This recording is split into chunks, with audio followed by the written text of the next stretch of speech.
Our top story check today starts in Puerto Rico, where residents of Condado are preoccupied after a wall of concrete was destroyed because of coastal erosion. And now they're looking for solutions and government action. Our Francis Felix reports.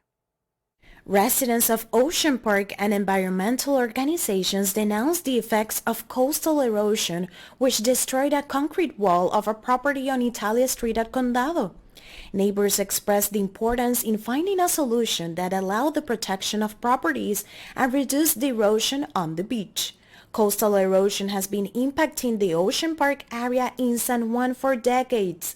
Residents announced that since 2019, they have insisted on the installation of dunes on the beach to mitigate the effects of this environmental problem that has increased with climate change. The wall was knocked down by the strong current of the sea. It was built since the late 1950s and it limited the entrance of the sea to the residents. For the organization Siete Quillas Tortuguero, what worries the most is that this phenomenon in the sea regularly begins in August and ends in November, but this year it started earlier. About 25 properties line the beach at Ocean Park. Some residents of the area agreed that they had never seen the coast in this way. Emergency Management and the Natural Resources Department visited some of the properties affected by the coastal erosion to give orientations to residents about the necessary documentation for the department to do an evaluation on the property. Reporting from San Juan, Puerto Rico, Frances Felix.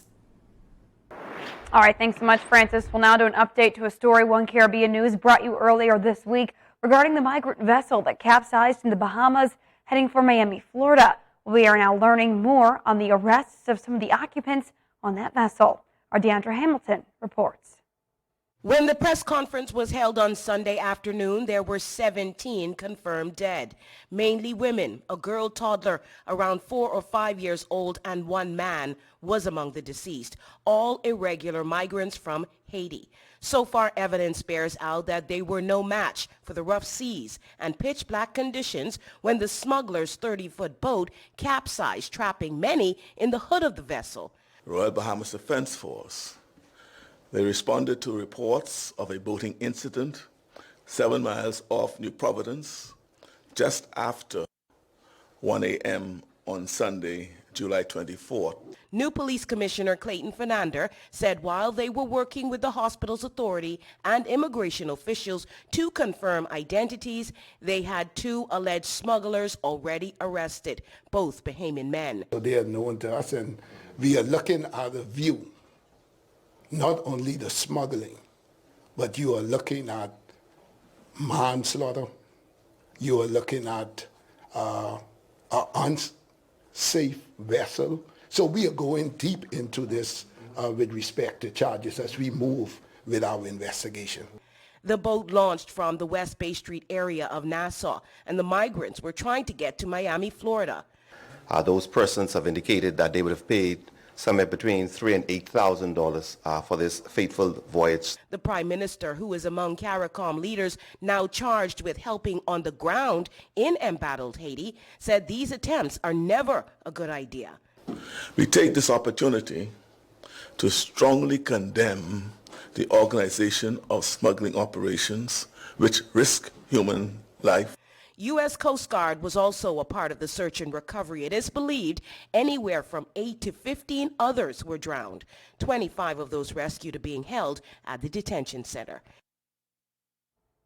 And that was our Deandra Hamilton reporting there. Well, meantime, 6 weeks after raising interest rates by 3/4 of a point, the Federal Reserve is expected to hike rates once again sometime on Wednesday by the same amount. Analysts say this is an attempt to cool inflation as fears of a recession loom over the U.S. mainland. John Lawrence reports. Many Americans may want to keep clipping coupons and pinching pennies. I got my coins, I got my dollars, and my credit card. I'm filling to the top. I got to save those dollars for the food. Prices at the pump are falling in the U.S. GasBuddy.com says the national average is down more than 58 cents from last month's average, but costs for many other everyday items are climbing. I think there's a real sense that this out-of-control economy is about to go over a cliff. However, the Biden administration doesn't see the glass as half empty, citing strong numbers in jobs and manufacturing.